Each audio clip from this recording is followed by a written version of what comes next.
नमस्कार दोस्तों, concept plus academy के ई लर्निंग प्रोग्राम में आपका स्वागत है। दोस्तों, इस वीडियो में बात करेंगे अपन साउंड के बारे में, ध्वनि के बारे में। दोस्तों आइए ध्वनि के बारे में बात करते हैं। ध्वनि से संबंधित जो भी टॉपिक अपने सिलेबस में है, पॉइंट टू पॉइंट अपन बात करेंगे। सबसे पहले दोस्तों एक जनरल बात मैं आपको बता रहा हूँ जो आपको याद होना चाहिए। ध्वनि या साउंड, पहला और बहुत ही इम्पोर्टेंट क्वेश्चन तो यही है दोस्तों कि ध्वनि कौन सी तरंग है, यांत्रिक या मैकेनिकल और अनुदैर्घ्य मतलब लॉन्गिट्यूडाइनल। मैकेनिकल और लॉन्गिट्यूडाइनल, यांत्रिक या अनुदैर्घ्य तरंग है। दोस्तों आगे अपना टॉपिक रहेगा ध्वनि के अभिलक्षण, तब मैं आपको और समझाऊंगा कि अनुदैर्घ्य या लॉन्गिट्यूडाइनल का क्या मतलब है।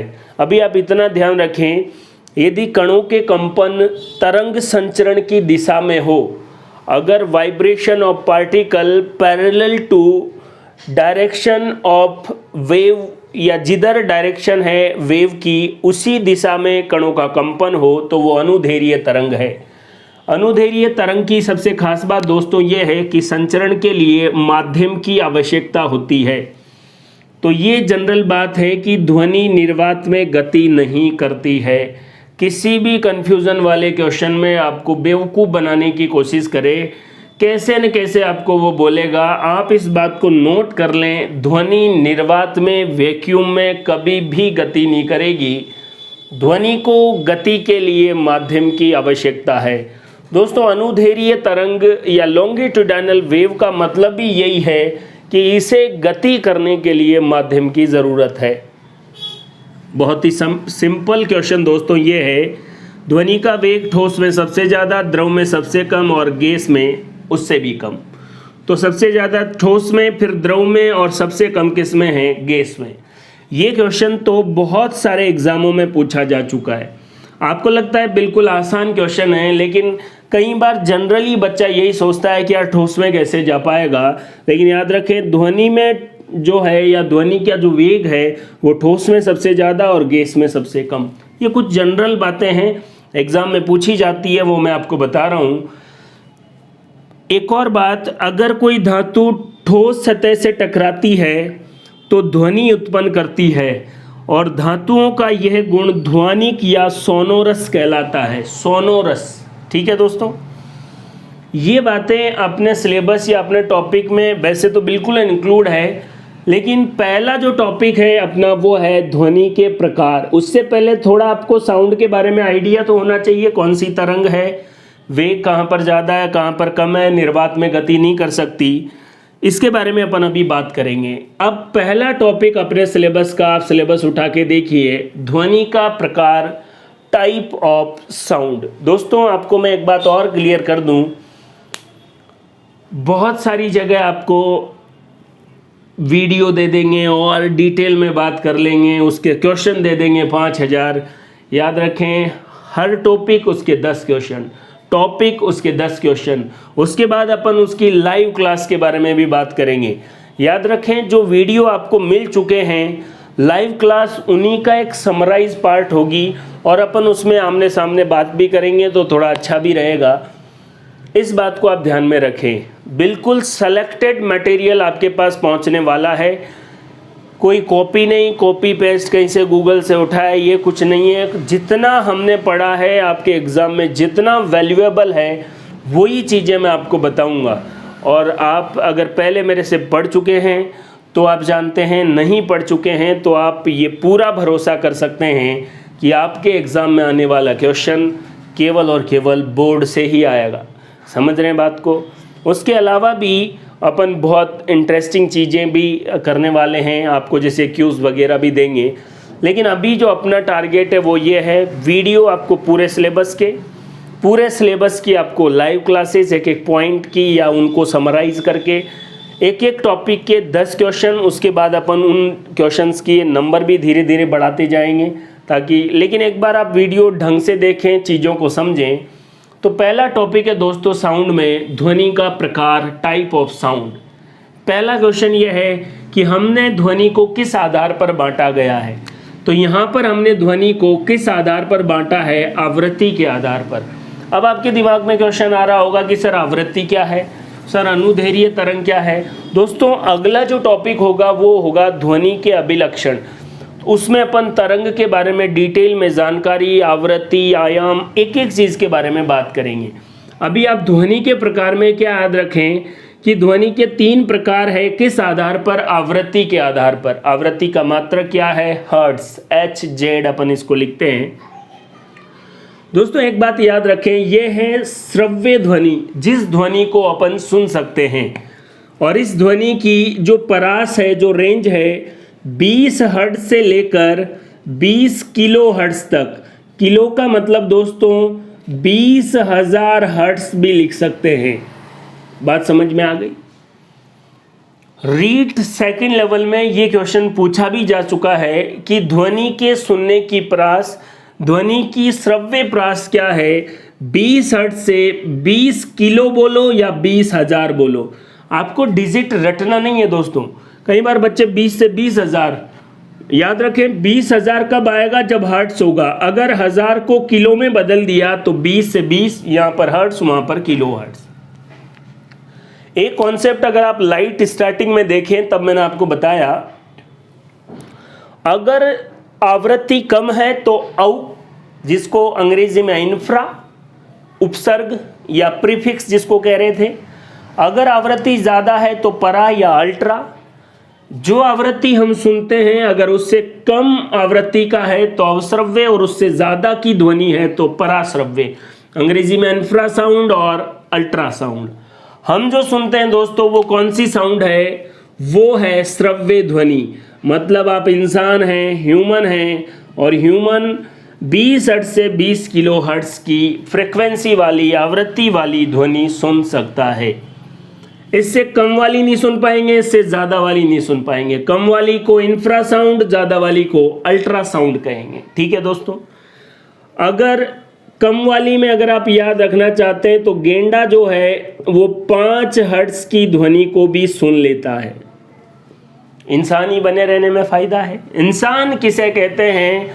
वह जीव जो 20 हर्ट्ज से 20 किलो हर्ट्ज की ध्वनि को सुनता है, इंसान कहलाता है। अगर 5 हर्ट्ज की सुनने लगे तो गेंडा हो जाएगा। तो किसी को गेंडा कहने की ज़रूरत कहाँ है?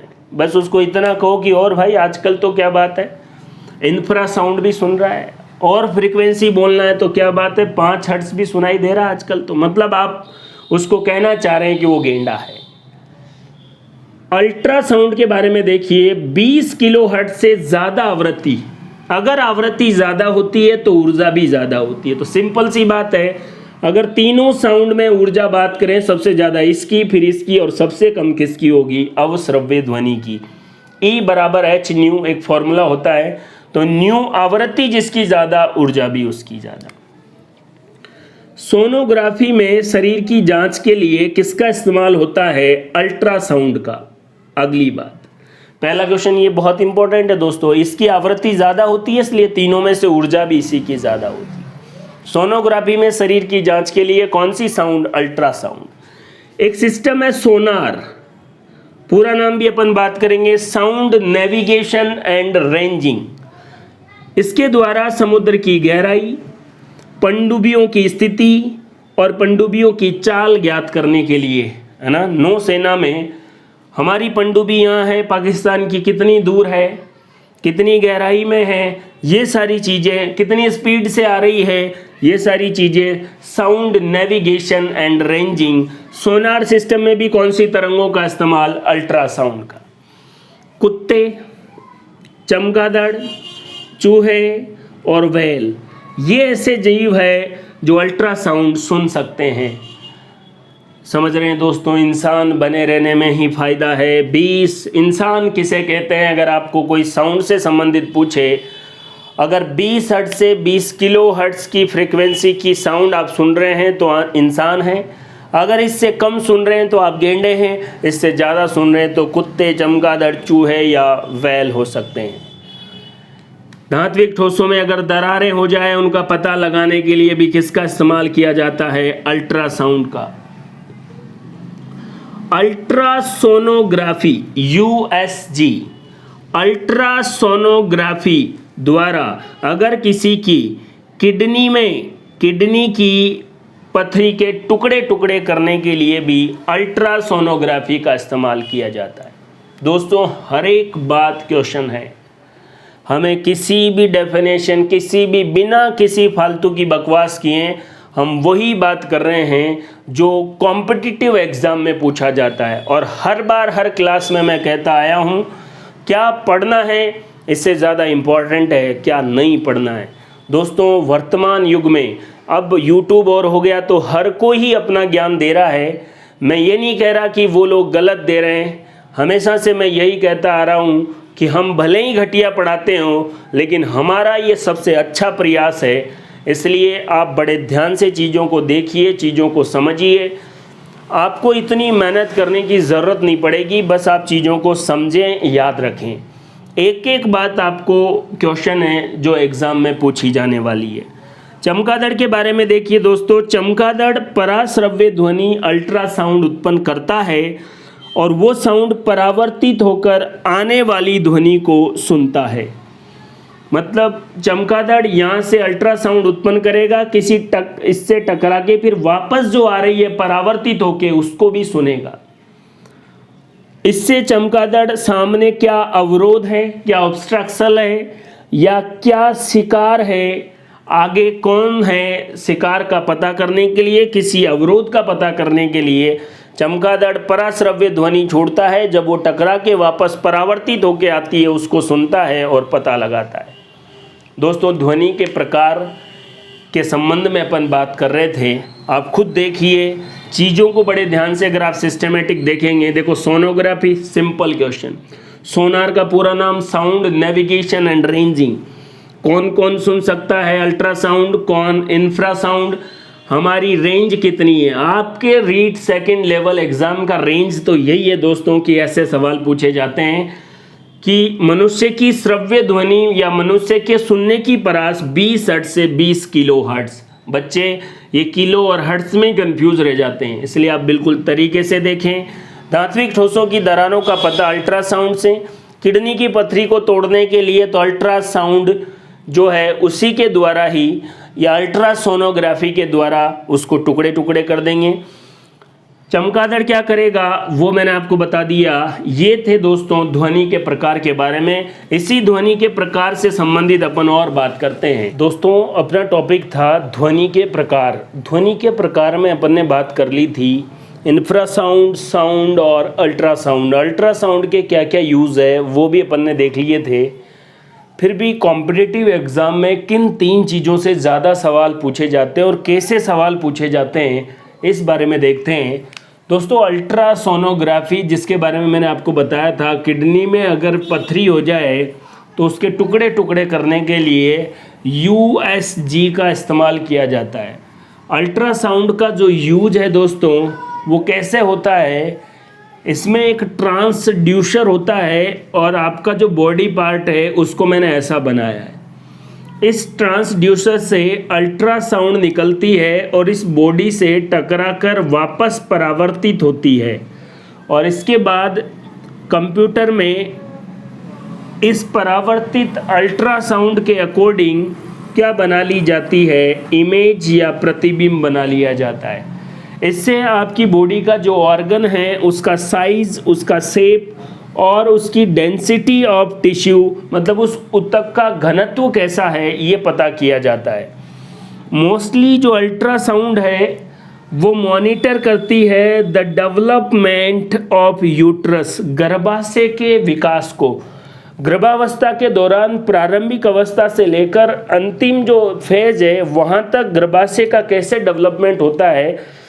जो भी प्रेग्नेंट फीमेल है उसका रेगुलर अल्ट्रासाउंड करवाया जाता है ताकि यूट्रस का डेवलपमेंट अच्छी तरीके से अपन देख सके। तो ये था दोस्तों अल्ट्रासाउंड के बारे में। और गर्भावस्था के दौरान रेगुलर मॉनिटर किया जाता है डेवलपमेंट ऑफ यूट्रस का, इसके लिए भी अल्ट्रासाउंड का यूज़ किया जाता है। दूसरा जो अल्ट्रासाउंड से रिलेटेड टॉपिक है वो है सोनार। पहला है सोनार का पूरा नाम साउंड नेविगेशन एंड रेंजिंग, और इसमें किसका इस्तेमाल होता है वो मैंने आपको बता ही दिया। सोनार में समुद्र की गहराई, पनडुब्बी की चाल, पनडुब्बी कितनी दूरी पर है इसका पता लगाने के लिए अल्ट्रासाउंड का यूज किया जाता है। एक क्वेश्चन मैं आपको बता देता हूँ, उससे आपको कंफर्म हो जाएगा कि एग्जाम में किस तरीके के क्वेश्चन आने वाले हैं। यहाँ पर देखिए दोस्तों, ध्वनि स्रोत से निकलकर, ये ध्वनि स्रोत है, यहाँ से निकलकर जो अल्ट्रासाउंड है 1500 मीटर पर सेकंड की स्पीड से इस धरातल से, बॉटम से गहराई में जो तल है उससे टकराती है, और टकरा के वापस आने में जो समय लगा है वो कितना है, 0.3 सेकेंड। तो गहरा ही ज्ञात करो। इस क्वेश्चन का जवाब देखते हैं। ये अल्ट्रासाउंड के बारे में बात थी, इसको मैं यहाँ से मिटा देता हूँ। ये देखिए दोस्तों, अब अपन बात करते हैं किसके बारे में, कि यहाँ पर ये जल के अंदर ये नाव या जहाज़ तैर रहा है, यहाँ पर कोई सोनार सिस्टम है, यहाँ से स्पीड कितनी है, 1500 मीटर पर सेकंड। टकरा के इससे और वापस जाने में जो समय लगा है वो कितना है, 0.3 सेकंड। आइए दोस्तों अपन बात करते हैं। आपको पता है एक फॉर्मूला बचपन से आप पढ़ते आ रहे हैं, चाल बराबर दूरी बटा समय। अगर आपको दूरी, क्योंकि गहराई एक तरीके से दूरी है, अगर आपको दूरी निकालनी है तो आपको क्या करना पड़ेगा, चाल को समय से मल्टीप्लाई करना पड़ेगा। और चाल कितनी है, 1500, और समय कितना है, 0.3। दोस्तों मेरी बात को बड़ी क्लियरली, बड़े ध्यान से सुने। इस तरीके के क्वेश्चन में यही गलती होती है। लेकिन याद रखें, हमें यहाँ से यहाँ तक की दूरी निकालनी है, जबकि ये जो समय है ये यहाँ से चल के यहाँ तक आया और फिर टकरा के वापस गया, दुगना समय है। अगर आपको इतनी ही दूरी निकालनी है तो इसका क्या करना पड़ेगा, आधा करना पड़ेगा। फिर आप इसको सॉल्व कर सकते हैं, पॉइंट को हटाएंगे तो यहाँ 0 आ जाएगा, और 15 को 3 से मल्टीप्लाई करेंगे तो ये आ जाएगा, नीचे 20 से डिवाइड कर दो, 1 0 से 1 0 कट, और आंसर कितना आ गया, 225 मीटर गहराई आ गई। सोनार में किसका यूज है। दूसरी बात आपको क्या याद रखनी है, वो आपसे दूरी पूछ रहा है यहाँ तक की, और टाइम बता रहा है जाके और वापस आने का। तो उस टाइम को आप क्या कर दें, आधा कर दें। ये क्वेश्चन की लैंग्वेज को आप जितना अच्छे से समझेंगे उतना ही आपका क्वेश्चन अच्छे से सॉल्व हो पाएगा। दूसरा क्वेश्चन, जैसे अपन चमगादड़ के बारे में देख लेते हैं। इस क्वेश्चन को भी मैं मिटा देता हूँ, यहाँ देख लीजिए। बहुत ही इंपॉर्टेंट बात है दोस्तों, इसको ज़्यादा कंफ्यूज होने की ज़रूरत नहीं है। ऐसा नहीं है मैं आपको इसलिए बता रहा हूँ और आप इसको बड़े गौर से समझें और चीज़ को भूल जाएं, ऐसा सोचने की ज़रूरत नहीं है। बड़ा आसान है, बस उस चीज़ को कॉन्सेप्चुअल समझे, रट्टा नहीं मारे। कई लोग की बटे 2 कर देंगे, रीज़न उनको पता ही नहीं है। भाई बटे 2 इसलिए कर रहे हैं कि ये सोर्स था, ये धरातल था, समय यहाँ से टकरा के वापस जाने का समय है। तो जब हमें दूरी एक तरफ की निकालनी है तो समय भी पहले वाले समय का क्या कर देंगे, आधा कर देंगे। इसमें देख लीजिए, बेट, चमगादड़, पहला और इम्पॉर्टेंट वर्ड तो है इको लोकेशन। इको समझते हो दोस्तों क्या है, साउंड का टकरा के वापस स्रोत तक आना। और क्या मतलब है, जब अपन ध्वनि के अभिलक्षण पढ़ेंगे तब इको के बारे में ढंग से बात करेंगे। आप वर्ड को समझें, इको लोकेशन। वैसे इको को हिंदी में प्रतिध्वनि कहते हैं। आप पहाड़ों में अपना नाम लेंगे तो उनसे टकरा के आवाज़ आप तक वापस आएगी, इसी को इको या प्रतिध्वनि कहते हैं। और आपने साउंड के बारे में भी देखा हो तो साउंड की दुकान वाले कि हमारे यहाँ पर इको साउंड उपलब्ध है, तो इको का मतलब उनसे साउंड टकरा के और वापस आएगी, गूंजेगी, अच्छी आवाज़ बनेगी। तो बैट इको का मतलब प्रतिध्वनि, मतलब प्रतिध्वनि से लोकेशन का पता लगाना, ये क्या कहलाएगा, इको लोकेशन। और ये किस में पाया जाता है, बैट में। बैट दिन में आराम करता है, रात को घूमता है, इसलिए नॉक्टूरल या रात्रिचर प्राणी कहते हैं इसको। रात्रिचर है बैट, चमगादड़। चमगादड़ में क्या खास बात होती है, वही सोनार वाला सिस्टम, यही अल्ट्रासाउंड प्रोड्यूस करता है। और चमगादड़ 100 मीटर पर सेकंड की स्पीड से अल्ट्रासाउंड प्रोड्यूस किए, और यहां से इस अवरोध के जाके टकरा गया। ये यहां पर टकरा के वापस आने में जो समय लगा है वो कितना है 0.34 सेकंड। तो यहाँ से यहाँ तक की दूरी, वही अपना फॉर्मूला, दूरी बराबर क्या हो जाएगा, चाल इंटू समय। चाल कितना है 100, समय कितना है 0.34। लेकिन समय को अब फिर आप 2 से डिवाइड क्यों कर रहे हैं, क्योंकि समय, ये चमगादड़ से अल्ट्रासाउंड निकली 100 मीटर पर सेकंड से, इस अवरोध से टकराकर वापस आई, इसमें जो समय लगा वो 0.34 सेकंड है। अगर आपको इस चमगादड़ से अवरोध की दूरी निकालनी है तो आपको एक तरफ का ही टाइम कैलकुलेट करना है, इसलिए डिवाइडेड बाई 2, और इसको सॉल्व करेंगे तो कितना आ जाएगा, पॉइंट ये और 100 से गुणा करेंगे तो 17 मीटर। ये चमगादड़ से अवरोध की दूरी कितनी है, 17 मीटर। कॉन्सेप्ट वही है जो सोनार वाला था, लेकिन आप एक बात ध्यान से सुन लें, चमगादड़ मैक्सिमम, अधिकतम खुद से 17 मीटर की दूरी तक के अवरोधों का ही ढंग से पता लगा सकती है। ये लिमिट है इसकी, इससे ज़्यादा भी। लेकिन अगर आपसे कोई पूछे कि मैक्सिमम चमगादड़ कितनी दूर वाले अवरोध या शिकार या कीटों का पता लगा सकती है, 17 मीटर, इसका मतलब उससे मैक्सिमम कितनी स्पीड की अल्ट्रासाउंड निकल सकती है, 100 मीटर पर सेकंड। ठीक है दोस्तों, ये जनरल बात थी। इको लोकेशन, इको के द्वारा, प्रतिध्वनि के द्वारा अगर लोकेशन पता हो, चमगादड़ किसका पता करता है, सामने अवरोध है, दीवार है, सामने कोई कीट है, शिकारी है, किसका पता लगाने के लिए, इको लोकेशन या अल्ट्रासाउंड का। सोनार हो गया, अल्ट्रासाउंड से रिलेटेड ही सोनोग्राफी के बारे में अपन ने बात की है। ये आपकी ध्वनि का पहला टॉपिक, ध्वनि और ध्वनि के प्रकार, कंप्लीट है। इसको आप बड़े ध्यान से देखें। अगला टॉपिक अपन और बात करेंगे। धन्यवाद।